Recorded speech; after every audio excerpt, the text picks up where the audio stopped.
Damn it. ఏంటిటా కుండబద్దలు కొడతా అట్ట. నమస్కారం, కుండబద్దల ప్రేక్షకులకి స్వాగతం.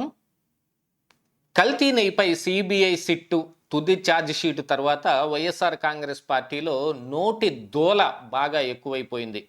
ఎందుకంటే పేరుని నాని చేసిన వ్యాఖ్యలు చూసాం. వైవి సుబ్బారెడ్డి ఇప్పుడేం మాట్లాడతావు చంద్రబాబు అని అన్న మాటలు చూస్తూ ఉన్నాం. లేకపోతే భూమన్ కరుణాకర్ రెడ్డి లాంటి వాళ్ళు చంద్రబాబు గుండు కొట్టించుకొని క్షమాపణలు చెప్పాలి అని చెప్పటము చూసాం.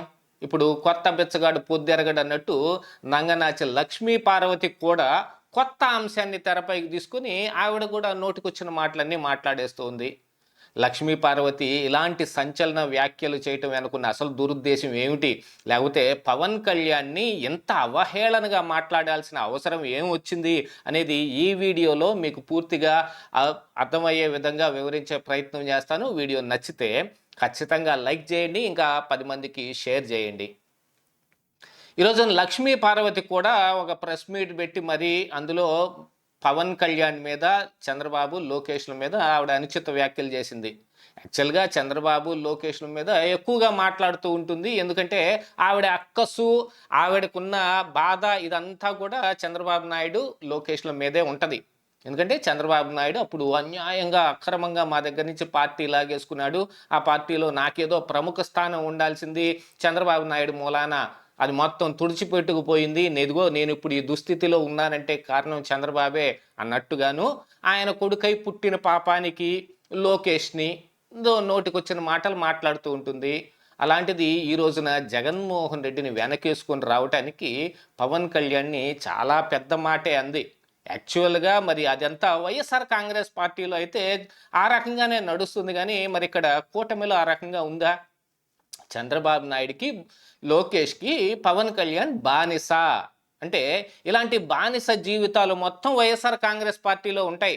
ఒకసారి గతంలో వాళ్ళు అధికారంలో ఉన్న సమయంలో ఉన్న వ్యవహార శైలి మొత్తం మనం పరిశీలించుకుంటే ఎమ్మెల్యేలు కావచ్చు, మంత్రులు కావచ్చు, ఎంపీలు కావచ్చు, ఎవరైనా సరే జగన్మోహన్ రెడ్డిని కలవటం అంటే అసలు వల్లయ్యే పనే కాదు. బయట కృష్ణమోహన్ రెడ్డో, ధనుంజయ రెడ్డో చక్రం తిప్పుతూ ఉంటారు. వాళ్ళ దగ్గరికి వెళ్ళి బాబు ప్లీజ్ మేము ఒక్కసారి జగన్మోహన్ రెడ్డి గారిని కలిసి వెళ్ళిపోతామంటే వాళ్ళు కూడా క్లియర్ ఇన్స్ట్రక్షన్స్, జగన్మోహన్ రెడ్డితో మీరేం మాట్లాడటానికి వెళ్ళలేదు, దండం పెట్టి వెళ్ళిపోవటం తప్ప ఏమీ లేదు అన్నట్టుగా గతంలో వాళ్ళ వ్యవహార శైలి ఉండేది. అసలైన బానిసత్వం అంటే ఇది కదా. ఉండటానికి ఉన్నారు 5గురు, ఎందుకు పనికొస్తారు అన్నట్టు 5గురు ఉప ముఖ్యమంత్రులు ఉన్నారు జగన్మోహన్ రెడ్డి హయాంలో. ఎవ్వరికీ నోరు లేదు. తన శాఖలో వాళ్ళకేం జరుగుతున్నాయో కూడా తెలియని వాళ్ళందరూ ఆ రోజున మంత్రులుగా ఉన్నారు. ఆ రోజున వీళ్ళందరినీ, వీళ్ళ పాలేరులాగా వీళ్ళని జగన్మోహన్ రెడ్డి చూస్తుంటే వీళ్ళందరి మీద హెడ్గా ఉండే పెద్ద పాలేరు సజ్జల రామకృష్ణారెడ్డి అన్ని శాఖల్లోనూ ఏలు పెట్టి గెలుగుతాడు. ఆయనకేమో పేరుకు ఉన్న పట్ట ఆయన సలహాదారు, కానీ అన్ని శాఖల మంత్రుల గురించి ఆయనే మాట్లాడతాడు. ఆ శాఖల గురించి మొత్తం ఆయనే వివరిస్తాడు. అసలు జగన్మోహన్ రెడ్డి ప్రెస్ మీటు అనేదే లేకుండా చేసి సజ్జల రామకృష్ణారెడ్డి ఏదో జగన్మోహన్ రెడ్డికి మైక్ అయినట్టుగా రికార్డు చేసుకొచ్చి వినిపించినట్టుగా జగన్కి ఈయనకి చెవిలో చెప్పింది మొత్తం తీసుకొచ్చి మైక్ ముందు చెబుతూ ఉంటాడు. అలాంటి పెద్ద పాలేరు కింద చిన్న పాలేరు లాగా పనిచేశారు ఆ రోజుల్లో వైఎస్ఆర్ కాంగ్రెస్ పార్టీ నాయకులందరూ. కనీసం జగన్మోహన్ రెడ్డిని కలవటానికి కూడా వీల్లేదు బాబోయ్ అని ఆ రోజున ఏడ్చిన ఎమ్మెల్యేలు ఎంతమంది?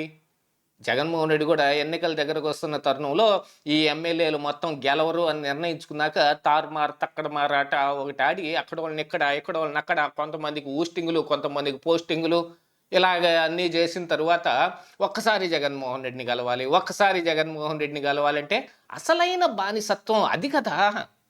ఇక్కడ పవన్ కళ్యాణ్ చంద్రబాబు నాయుడికి, లోకేష్కి బానిసలాగా ఉన్నాడు అని అంటే అసలు ఇంకా విచిత్రమైన విషయం ఏంటంటే ఆ బానిసల్లో తాను కూడా ఒక్క వ్యక్తిని అనే విషయాన్ని కూడా గుర్తుంచుకోకుండా లక్ష్మీ పార్వతి కూడా ఇప్పుడు బానిసల గురించి మాట్లాడుతుంది. మనం పూర్తిగా బురదలో మునిగిపోయి పక్కన వాడి చొక్కా మీద ఉన్న మరకని చూసి అవహేళన చేస్తుంటే ఎంత హాస్యాస్పదంగా ఉంటుంది. ఒక వేలు మనం ఎత్తి చూపిస్తుంటే 4 వేళ్ళు మన వైపు చూపిస్తాయన్నట్టుగా ఈరోజు లక్ష్మీ పార్వతి పరిస్థితి కూడా అలాగైంది.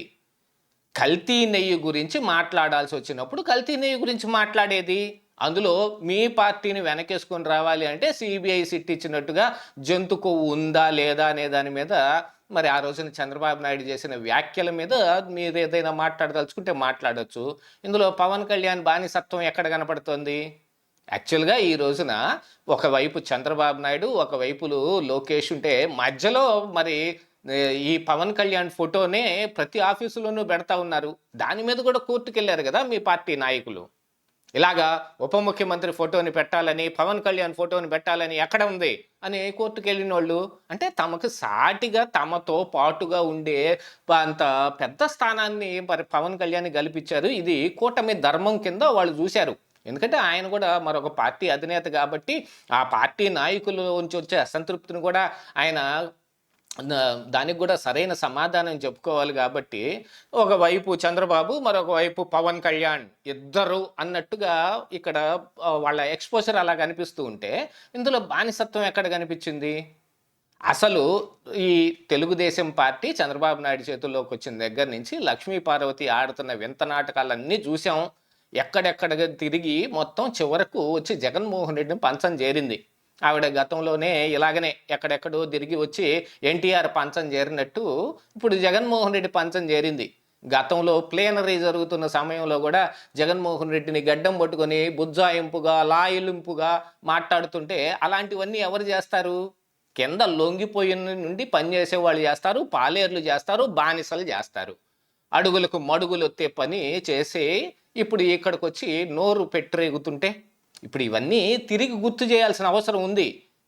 మనం ఒకళ్ళ గురించిన మాటలు మాట్లాడుతున్నప్పుడు ఆ మాటలో సత్యం ఎంత ఉంది, అసత్యం ఎంత ఉంది అని తెలుసుకోకుండా మాట్లాడితే గతంలో మనం చేసిన పనులన్నీ తిరిగి రిటార్ట్ మనకే వస్తాయి. ఇప్పుడు వరుస పెట్టి ఏకరువు పెడతా ఉన్నారు. లక్ష్మీ పార్వతి అసలు జగన్మోహన్ రెడ్డికి బానిస. ఇప్పుడు ఈవిడ మరొకళ్ళ గురించి మాట్లాడుతోంది, మరొకళ్ళ గురించి వ్యాఖ్యానం చేస్తోంది అని. ఎట్లాగనే ఇంకా పేరుని నాని కూడా 8-10 వయసు వచ్చింది, 80 ఏళ్ల వయసు వచ్చింది, నీ వల్ల ఏం ఉపయోగం చంద్రబాబు నాయుడు గారు అని ఆయన అంటున్నాడు అని అంటే వీళ్ళందరి బానిస జీవితాలు జగన్మోహన్ రెడ్డి చేతిలో ఆధారపడి ఉన్నాయి. జగన్ ఇన్స్ట్రక్షన్స్ ఇస్తాడు, మేము తిడతాం. ఈ విషయాన్ని వైఎస్ఆర్ కాంగ్రెస్ పార్టీలో అప్పుడు నోరు పారేసుకున్న ప్రతి ఒక్కళ్ళు చెప్పారు. పేర్ని నాని మాట్లాడినా, కొడాలి నాని మాట్లాడినా, వల్లభనేని వంశీ మాట్లాడినా, ఆర్కే రోజా మాట్లాడినా, అంబటి రాంబాబు మాట్లాడినా, ఎవరు బైకు ముందు కూర్చొని చంద్రబాబు నాయుడునో, లోకేష్నో, పవన్ కళ్యాణ్నో తిట్టినా అది మొత్తం బానిసత్వమే. ఎందుకంటే పైనుంచి ఇన్స్ట్రక్షన్స్ వచ్చాయి, పైనుంచి స్క్రిప్ట్ వచ్చింది, బూతులు తిట్టమని ఆదేశాలు వచ్చాయి. ఆదేశాలను పాటించే వాళ్ళని ఏమంటారు? బానిసలు అంటారు. అందులోనే ఇప్పుడు ఈ లక్ష్మీ పార్వతికి కూడా స్క్రిప్ట్ వచ్చింది. ఆ స్క్రిప్ట్ని సమర్థవంతంగా చదవలేక ఆవిడ ఇదిగో ఇలా అభాసు పాలవుతూ ఉంది. ఇదే ఈరోజు కుండబద్దలు.